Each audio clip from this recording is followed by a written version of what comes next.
s'apprête à sauter à la gorge de notre pays dès que l'élection aura lieu et peut-être même avant. Nous sommes en état d'alerte. Et pourtant, il gouverne. Cet adversaire, c'est le monde de la finance. Ces phrases, tu les as entendues, elles claquent comme des slogans de révolte. Mais si je te disais qu'elles cachent la plus grande hypocrisie de notre époque. Parce qu'en vérité, la bourse n'est pas ton ennemi.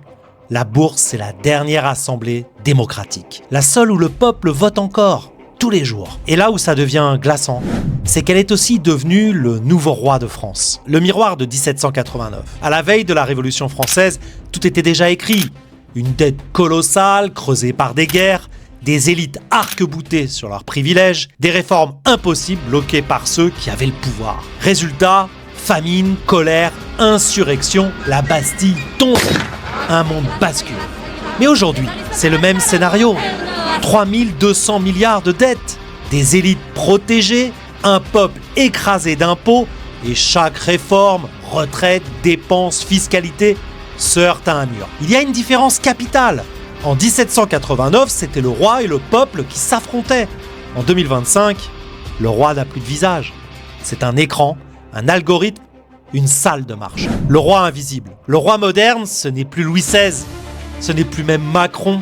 Le roi invisible s'appelle le marché. Chaque matin, c'est lui qui décide du taux auquel la France peut emprunter.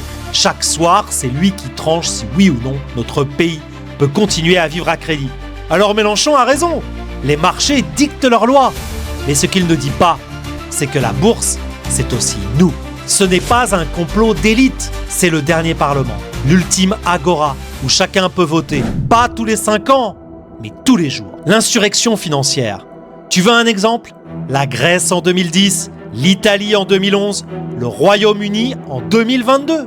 En quelques heures, la confiance s'effondre, les taux explosent et un gouvernement tombe. Pas une balle, pas une guillotine, juste une décision des marchés. C'est ça la révolution moderne, une insurrection invisible. Et si demain les taux français passaient de 3 à 6%, tout s'écroulerait. Retraite, salaire, épargne, État. Pas besoin de barricades. La bourse, elle, tranche sans pitié. La bourse, vote quotidien du peuple. Mais voici le paradoxe. Notre dirigeant hurle que la finance est l'ennemi, alors que c'est eux qui s'endettent chaque jour. Eux qui vident nos poches par les impôts et l'inflation, eux qui entretiennent leurs privilèges. Pendant que toi tu paies. La vérité, c'est que la bourse est le dernier bulletin de vote. Quand tu achètes une action, tu choisis un avenir. Tu votes pour une énergie nucléaire propre avec Oclo. Tu votes pour connecter la planète entière avec ASTS. Tu votes pour des voitures qui voient dans le brouillard avec Oost. Tu votes pour une boisson qui détrône Red Bull avec CELH. Chaque investissement est un bulletin. Chaque vente est une sanction. Voilà pourquoi la bourse est 1000 fois plus démocratique que l'Assemblée nationale. Les opportunités dans le chaos.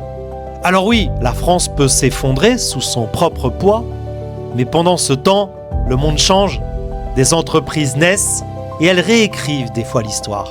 La vraie question n'est pas « est-ce que la dette française est tenable ?» La vraie question c'est « est-ce que toi, tu veux rester spectateur ou devenir acteur ?» Parce que si l'État est ton ennemi, la bourse, elle, est ton arme. Et là, tu vas me dire « ok, Nikos, mais je n'ai pas de salle de marché, pas d'algorithme à 1 million d'euros. Comment je fais ?» Simple, il te faut un broker. Et quoi de mieux que eToro ? Sur eToro, tu peux investir dans Tesla, dans Nvidia, AMD, mais aussi miser sur des moonshots comme Oclo, ASTS, Oost, CELH. Tu peux copier les traders plus expérimentés, suivre leur stratégie en direct, tu peux commencer avec quelques euros et voter pour le futur que tu veux voir. Le lien est dans la description. Passe par lui et tu soutiens directement cette chaîne. Parce qu'ici, je ne vends pas du rêve politique, je te montre le vrai pouvoir, celui des marchés. Alors je te repose la question. Qui gouverne la France ? Des élus impuissants, des élites corrompues ou bien le roi invisible ? La bourse ? Et surtout, qui gouverne ton argent ? Abonne-toi maintenant, active la cloche, mets en commentaire « Roi invisible » pour montrer que toi, tu as compris. Like cette vidéo, partage-la à quelqu'un qui croit encore que voter une fois tous les 5 ans, ça change tout. Parce que la vérité, c'est que l'Assemblée n'a plus de pouvoir. La bourse, elle, est la vraie agora. Et elle ne t'attend pas. Hawkeye, l'effondrement ou ton réveil. À toi de choisir.